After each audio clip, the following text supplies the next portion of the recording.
Hello everyone. So for today meditation, I thought of us doing a meditation which is on the Yoga Sutras of Patanjali, one of the reference books for yoga practice. And it's also interesting because the same practice or the same point of reflection is also present on the Buddhist tradition. So on yoga, it's a meditation, it's a reflection on 4 points, which is maitrī, karuṇā, muditā, and upekṣa. And then in the Buddhist tradition, it's called mettā, so a little bit different than maitrī, but the intention is the same: karuṇā, muditā, and upekkhā. So these 4 points of reflection, and then as a side point, sometimes people see meditation as to stop thinking or to have a blank mind or to disappear for some minutes, but actually it is also possible to see meditation as a process of reflection, of contemplation. This idea of contemplation, for example, is even present in Catholic traditions, in monasteries, so contemplating the presence of God in nature or in living beings. But anyway, this idea of contemplation is exactly the opposite of not thinking.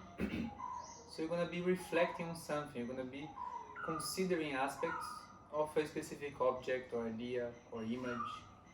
And of course, it's different, the process of reflection, than a normal thinking process.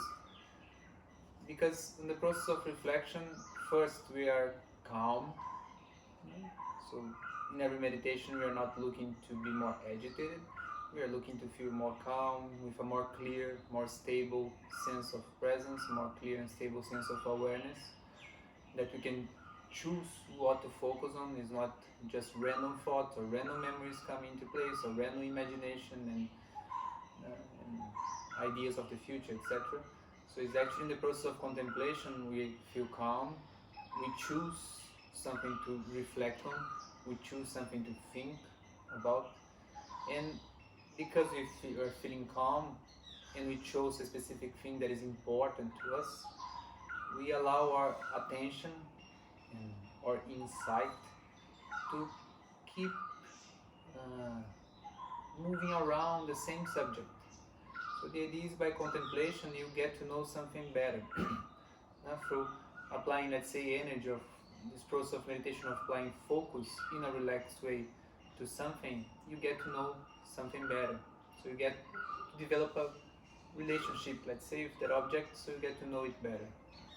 Now, for this practice of contemplation that we are about to do, and again which is present in yoga and the Buddhist tradition, I'll speak more on the terms of the yoga tradition then. So these 4 points: maitrī, karuṇā, muditā, upekṣa. The first one, maitrī, can be translated as friendship. So it's a reflection of being kind and being good, being nice to those that are dear to you, that are close to you. So this constant reflection of if someone is part of your circle of relationships, that you're constantly trying to be nice to them and attend to their needs, etc. So the sense of friendship, the sense of companionship. The second aspect, which is karuṇā, is a sense of compassion. This is not necessarily only for friends, but the idea is actually for anyone that is suffering. So anyone that is undergoing physical issues, anyone that is undergoing mental, emotional trouble. So whatever is the situation which is causing someone to suffer, then the reflection of karuṇā is the reflection of help, is the reflection of compassion. At least with good thoughts, if it's not possible to do something physically speaking, at least in your mind you extend the hand, let's say, and you develop a sense of compassion to suffering. The third aspect, which is muditā, is to release the sense of envy to those that are better than us, let's say. So those that maybe show some qualities which at this moment we don't feel like we possess, or we don't notice in our own state of nature in the precise moment. So the idea here is sometimes in life we meet other people that might be doing better, or at least it looks like they are doing better, or we feel that they are doing better in their personal relationships, or on the physical world, so their finances, or the way their lifestyle, etc. Things that they possess that we don't possess, or some mental qualities, like we meet some people which at that specific moment are calmer than us, or more compassionate than us, or so we have all these different qualities which some people can show in this world, and sometimes we don't find that we can express that well, or if in the case of something physical we cannot possess it. So the idea of muditā is to rejoice, is to enjoy, is to be happy that other people are able to be happy. So it's more in the sense of releasing the sense of envy or jealousy. Even though I have mentioned like physical things, like things that people can get envy for, maybe money or possessions, but if you check in a more traditional way, it will be more in the sense of virtues. So in general, this muditā will be when you think of a saint, or you think of someone that has a lot of virtues, a lot of qualities, that mind possesses a lot of things which we find necessary for good living, such as, again, calmness, the power of focus, the power of having attention, the power of being more selfless. So these virtues of saints that we hear in the stories, and also that sometimes we meet people that can express this. So this muditā is to actually be happy that someone can actually possess those qualities and feel inspired. So you don't feel jealous, you don't feel envy, you don't desire, you know that we can sometimes have the desire, you wish that someone actually do not possess something good just because you or I don't possess. And then you like everyone to be leveled by the lowest level instead of trying to level by the highest level. So this muditā is this reflection of rejoicing, enjoying that someone can express those things and we can be inspired by that. And the last one is upekṣa, which is the idea of being unshaken in the presence of people that have lower qualities. So muditā is to be inspired by those that have better qualities, and upekṣa is not being affected when we are surrounded by people which maybe live in specific ways or behave in specific ways that we don't find inspiring. Actually the opposite, which disturb us. So is to try to maintain calmness in the presence of someone that do not act in ways that we approve. So maybe when you're surrounded by people that are very agitated and you feel the sense of agitation moving to you and we don't like it, or maybe people are doing actions which you don't agree, which you disapprove, and then also trying to maintain a sense of calmness.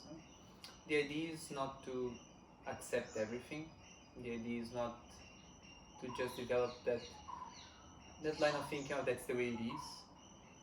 But the point is, if you are able to maintain calmness under bad circumstances, the level of decision that you can do, it's better. So, very simple way of understanding, if you get distressed in a stressful situation, you might make it worse. Because now you have two problems, now you have a stressful situation, plus you are also stressed. So now there are two things to be released. So the idea is, through maintaining some sense of calmness, some straightforwardness, some unshaken quality, then you are able to see the situation, to analyze the situation, to perceive the situation, and make decisions which are more suitable, because you're calmer and your view, your understanding is broader. It's not affected too much by nervous energy or nervous emotion. So these four, they are these different aspects of society, of relationships. So even though they are contemplations, they are contemplations in relationships. Now, another point which can be interesting for this type of meditation on relationship is all these, for example, these two traditions that we are talking about, the yoga tradition and the Buddhist tradition, they have a lot to say regarding social behavior. So even though you could say that they are meditation traditions, which is something you do by yourself, with very specific intentions of understanding the functioning of your own mind, so supposedly something that do not include other people, and in a way people can even criticize that is something that actually takes you apart from society due to this inward movement or self-movement. Actually, all these traditions, they have very clear statements and guidelines on how you should act and behave in society for a number of reasons, and this would be a different discussion, but just to make a point, the idea is, if you don't develop a specific standard of living with your surroundings, the surroundings will start to be against you. So let's say if you end up lying too much, or if you end up behaving in ways which people disagree, which creates hassle, if your relationships are with a lot of trouble, so causing disturbance and agitation all the time, it will be very difficult for you to practice meditation. It will be very difficult for you to feel calm. It will be very difficult to understand some of the claims which these traditions are making about the nature of the mind, which is the nature of calmness, which is the nature of pure awareness, which is the nature of blissfulness. So each tradition has different claims, but basically they say that the nature of the mind is more undisturbed. And then we can clearly see that it's not just about sitting and meditating, it's about also looking for the outside in order to pacify as much as possible. The world is full of conflict, will always be like this, but as much as possible, especially maybe the more closest relationships, you try to pacify them in a way so that people feel comfortable with you, you feel comfortable with people, and then the level of agitation which is created in your mind is less. So if the relationships that you hold, they are filled with more truthness, so that you don't have to doubt of people, that you don't have to be scared of people, are they saying the truth, are they not? If the relationships are less violent, so you don't have to be scared. If the relationships are less possessive, so material ways or emotional ways, in a way that you feel more calm. So if all these segments, and then internal process too, so like there are other suggestions like even cleanliness, etc. So it goes to other points, but the general view is that if the surrounding is easier, it's easier for you to feel calm in your mind. So it's not just about sitting meditation, you have to watch for the surroundings. Of course, being perfect, I believe, is an impossible task. It's an ongoing process. Also because our relationships, they change. When you are a child, you have specific relationship necessities. When you're an adult, different ones. As you grow old, they change. So people that are around you, they change. You change. Your view of the world change. You are in a constant process of learning and changing. So actually these contemplations on relationships, they are constant. They need to be constant because it's always changing, and we are always learning from mistakes or from points that we did right or from seeing others. So all this is a constant process with the intention of pacifying the external environment. This may be even a very good reflection for this moment in which we are living, with the spread of the virus and the whole social process that we are being, let's say, we have to live now. There's no escape. No one can escape this situation. So we have to deal with this social isolation, so being away from our normal activities, the pressures of health, now the pressures of nature, so everything is changing. So now it's a good moment to reflect on this and to contemplate, which is the meditation we are going to do. The idea of this meditation is to contemplate on those characteristics, on those qualities of mind, of friendliness, of compassion, of non-jealousy or appreciation, and on maintaining some stability of mind even when we face people or situations which we dislike. So this reflection. One thing that is important is, of course, just meditating, for example, on friendliness or compassion is not going to make the world, it's not going to stop war, virus, or death, or disease, or conflict. Now, even by the time of the Buddha, when, for example, he was practicing this type of contemplation or teaching people to practice this type of meditation, as we see, didn't stop wars. By the time of the Buddha, there were wars. By the time of Jesus, there were wars. By the time of all the saints, there were wars. People dying out of hunger, people having social issues. So this was present all around and has ever been present. So meditating on these things is not to stop these things. The world will keep on turning, things will still happen. And so far no one find a way to stop conflict in the world. And I believe most probably we won't. So,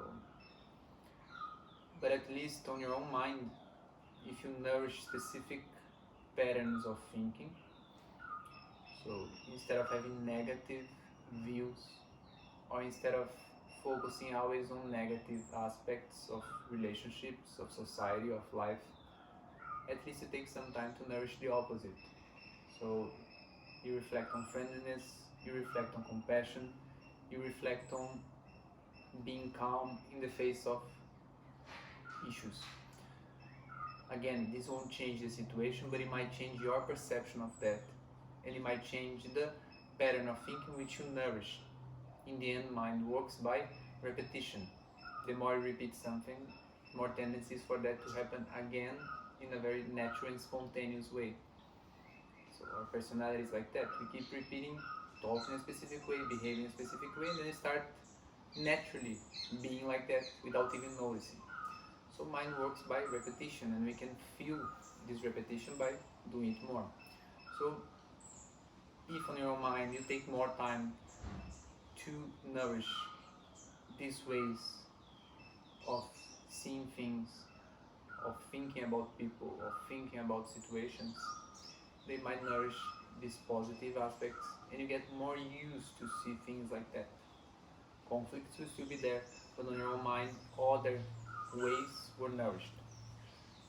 And then, of course, if your own mind changes its own patterns of thinking, of seeing, of reflection, it might actually change external situations. Not that conflict will stop to happen everywhere, but maybe our own conflicts, like on my own life, on your own life, they might be reduced because now your mind is behaving in a different way. So that's the idea. So we do this practice on, which in the Buddhist tradition is called mettā. It's a practice on, normally people translate as loving kindness. You can understand as compassion too, as friendship. Just to explain first, it's basically divided in a few sections.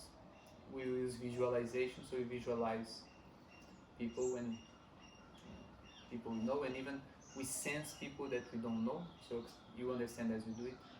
On the first level, we're going to take a moment just to visualize ourselves and to feel ourselves, and we're going to take this moment to nourish this sense of compassion towards our own body, this sense of compassion towards our own mind, our own thoughts, this sense of friendliness with ourselves. So in general, we start with our own self so that we can have this sense of ease with life. We are the closest thing that we have. So the closest thing that is alive that we have is our own body. So we take a moment to nourish this positive quality with our own selves. Then we move to visualize, to remember those that are already dear to us, like family members or maybe close friends, relationships, etc. So wherever you already have a sense of closeness, already have a sense of friendship. So you again, just like you wish for yourself good things, you now take a moment to wish for those other people also good things. They are also human. We have our problems, we have our stages of life. Sometimes things don't go the way we wish. Sometimes things do go the way we wish, but it keeps on fluctuating. So understanding that, seeing the suffering in myself and how it's difficult to live and to maintain life, and to especially maintain life in a good way, how difficult it is, by knowing that I can see that other people, they are also humans, they also have a body, they also have a mind, which means they also have the possibility of suffering, and of getting confused, and of being ignorant sometimes. So everyone carries the same possibilities. So knowing that, we take this moment to wish good things, just as we wish for ourselves. On the next moment then, we can reflect on maybe other people which are around you but that you don't know. So for example, here at Plantation Villa, we can think of the staff which is working here, maybe the guests don't know them that well, or the other guests that are here, or people from this village, so people that we don't have maybe close touch, but they are close to us, physically close to us, and we can wish also for them these good qualities. Then on a fourth moment, we're going to take some time to actually reflect on those that have caused harm to us, or maybe those that have caused harm to us in the past. Or we can also use that moment to think of those that maybe we have caused harm due to ignorance, due to not knowing better. So the idea is, just like sometimes we act in ways which cause harm to others, we can also apply the same reference point to those that maybe have harmed us. Maybe they're also ignorant on that specific point in mind, in life, so they also maybe don't know how to act in ways that are beneficial to others. They might be also be confused. Or this idea, for example, if someday someone shouted at you or is aggressive to you, maybe they at that moment were stressed, or like situations that we also face, or they were angry, or something happened. So this reflection, sometimes we don't feel this natural, it doesn't come from the heart, let's say, this spontaneously to wish for that person to be happy. So sometimes things can be more rooted in a way that is difficult to feel it. It's easier to feel anger or remorse, etc. If that's the case, if you don't feel that it comes spontaneously, then you can just wish to forgive and forget, so that you are free. If it's not the case that the person will be happy and etc., at least if you're able to drop the weight, to drop the load, you will be free. If the person will act different, if the person will be different, it's not the point then. The point to be, if you are able to be free and carry on with your life and have a good life, so that you can release load from your mind, and then new things can have space to happen.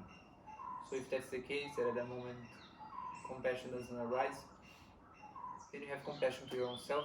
Compassion to yourself would be for your mind to be free, for you to be released, for you to be at ease, for you to be free from the past and able to live new things.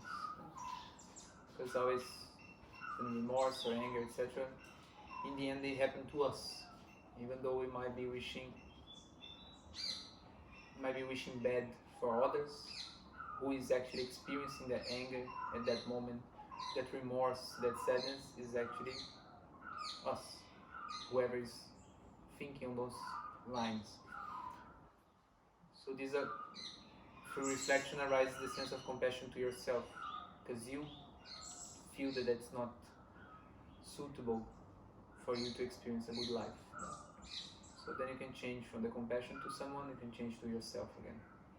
And then on the last moment, we just take a moment to remember, to contemplate that apart from us, there are billions of other living beings in this world. Humans, but also animals, and even plants. They're also alive, they also grow, they also want to be alive. If you cut a piece of a plant, it will grow again. So it has an innate mechanism, an innate desire to be alive and to sustain life and to grow more and to have more of the same being, so to reproduce. So knowing that there are billions and billions and billions, an amount we cannot even count, of different beings which are also just like us, trying to live as much and as better as they can. They're also undergoing suffering and problems and confusion. So they're also in need of compassion because it's difficult for everyone. So we take a moment to reflect. There are many people you don't know, facing circumstances which you don't know, with challenges you don't know, having to experience things we don't know. So this thought might nourish compassion, in a sense a more universal compassion for all those that are alive, for all those that are experiencing life now. So for this practice, you can sit or you can lie down, any way that is comfortable to you. Remember, if you choose to lie down, take care not to sleep, otherwise it's not a contemplation anymore, now it's gone. So be sure to be a comfortable posture that you feel actually awakened. And then you can close your eyes in a posture that is comfortable.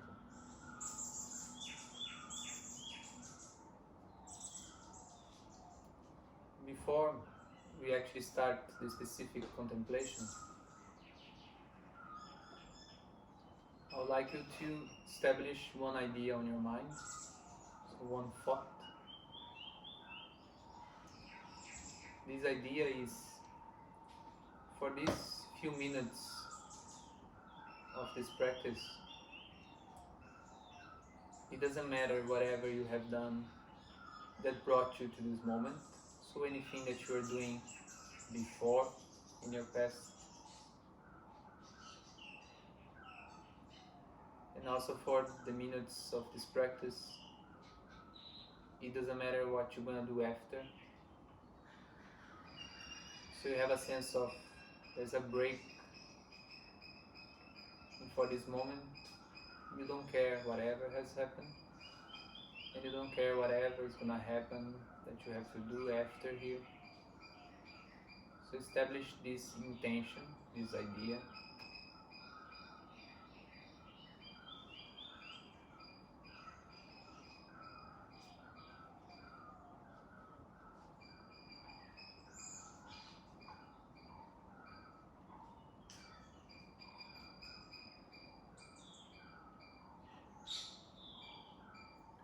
Once this idea is firmly established, now you can bring your attention close to your body. You can sense the body through touch.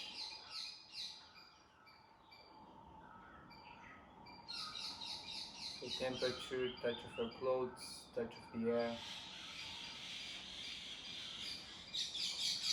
Also the different limbs of the body carry different sensations. For example, your feet will be touching somewhere. Some of your joints will be folded, will be flexed. Other joints will be extended.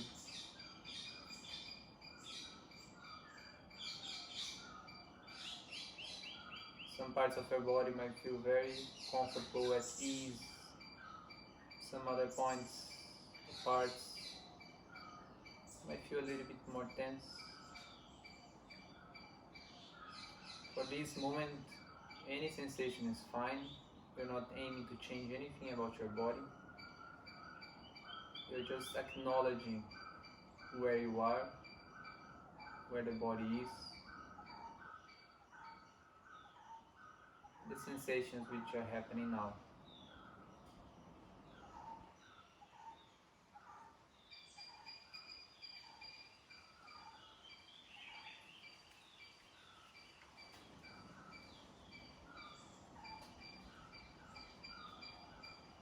can transfer your attention a little bit more internally to the sensation of breathing, which is also happening through the sense of touch. So when you inhale, when you exhale, some parts of your body, they will move, creating a sense of touch. For example, right now, you might be able to feel the movement of your belly, moving slightly out on the inhalation, moving slightly in on the exhalation.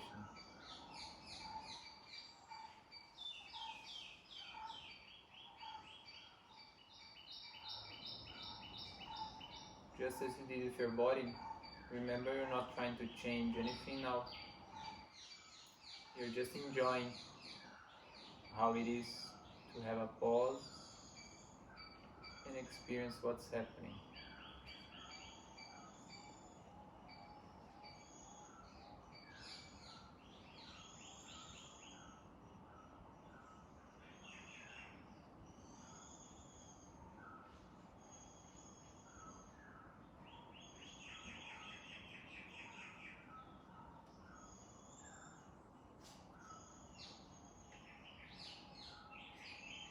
Now that you established your attention in you or close to you,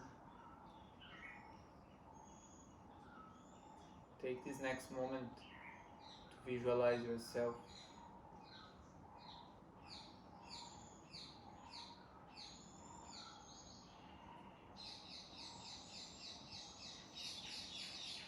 and take this moment to wish for yourself to be happy,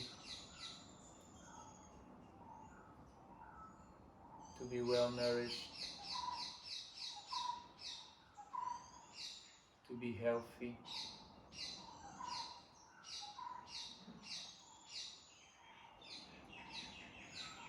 to have a calm mind with comfort,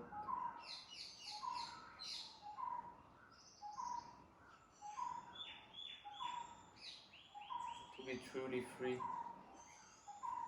from anything that is holding you in the past, to be truly free from any anxiety of imagination about the future,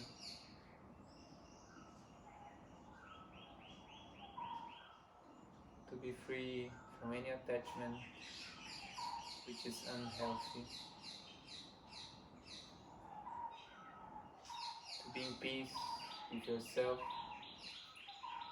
to be in peace with life,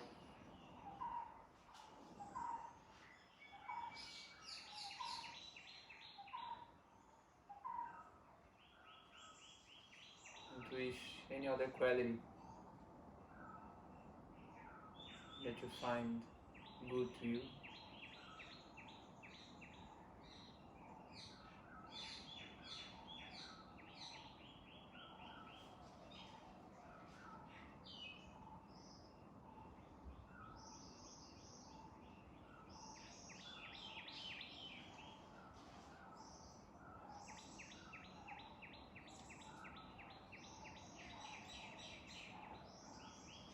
Now that you have wished good things for you, take a moment to visualize, to remember those that are dear to you, like any family member which you are close, or relationships, friends, etc.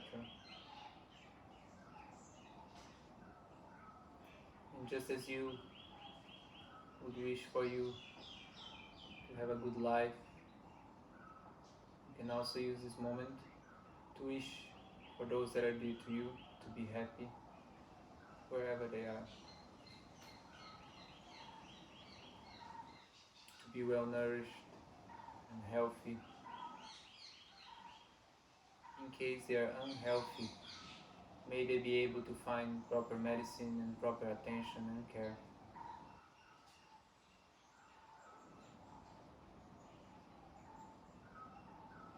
May they be free from any enmity,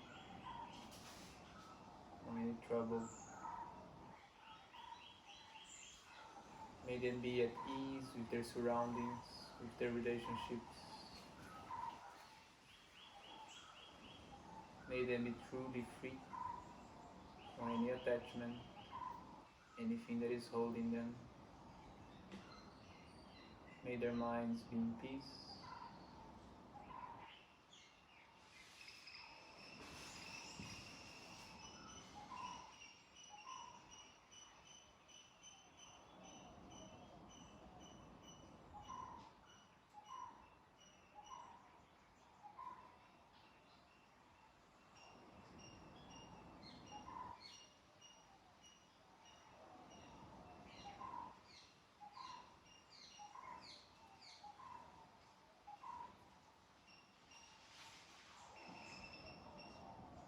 Now that you have wished for those that are dear to you, close to you, take a moment to reflect on those that are also sharing the space with you in your village, in your city, or any space that you live.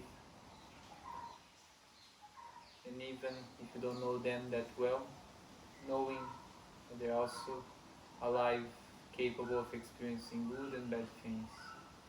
And just as it is natural for you to wish good things for you and those that are dear to you, you can take this moment to reflect about them and wish. May them also be happy.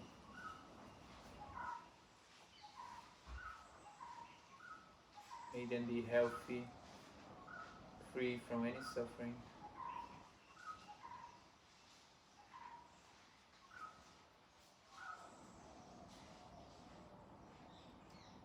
May them be truly free from any attachment.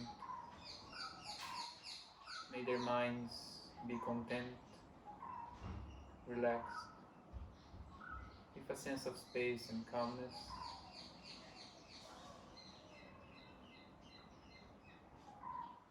May them be able to achieve what's truly necessary to them.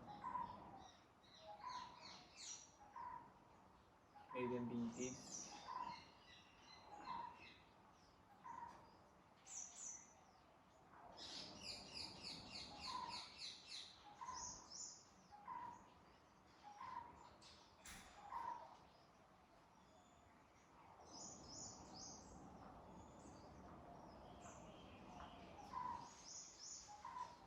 Now,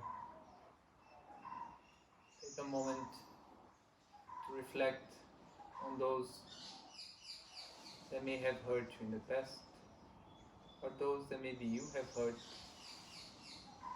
due to ignorance, due to not knowing better, due to emotional states.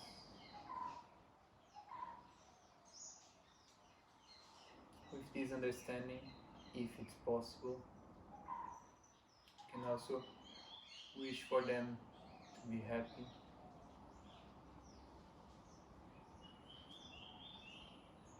to be free from any suffering, to be free from any attachment.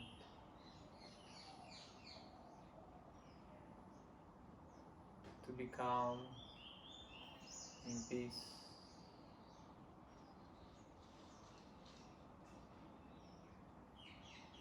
If it's not possible for you to wish so, take a moment to reflect on yourself and wish for you to be free, for you to be in peace, for you to be free from any attachment, anything that is holding your mind. May you be able to experience good things, new things.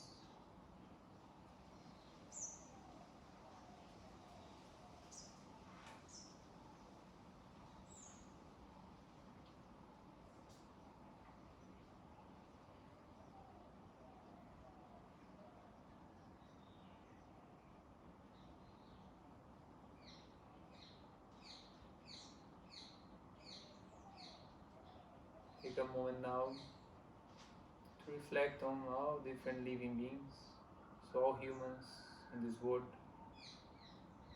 all different plants, all different animals, So everything that is alive, everything that wants to be alive. Those that you know, those that you don't know, those that you have heard of, those that you haven't heard of.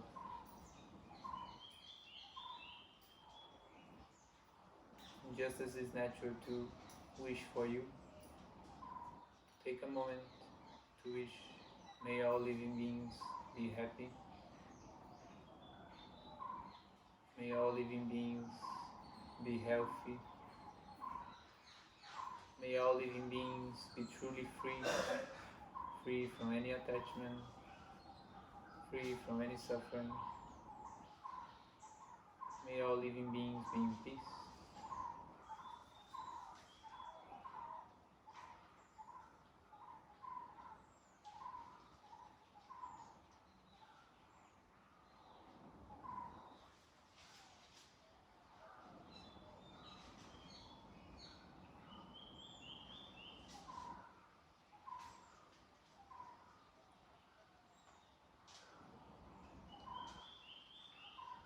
Slowly you can bring your attention back to your body, the sensation of the body, the sensation of breathing,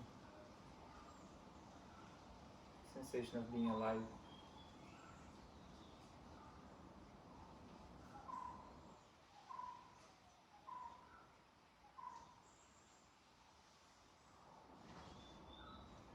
Slowly you can move your feet a little bit, small movements. You can move your hands a little bit. Move your head, move your jaw, your eyeballs. And slowly, when you feel okay, you can relax from the posture. When you feel okay, you can open your eyes.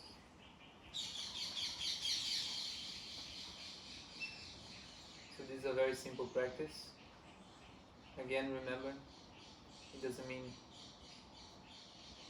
the world will change, but at least for some time, your mind can nourish specific ways of feeling and specific ways of seeing things and situations. And maybe through repetition, they can become part of our nature. So this contemplation can nourish a way of being. Thank you very much.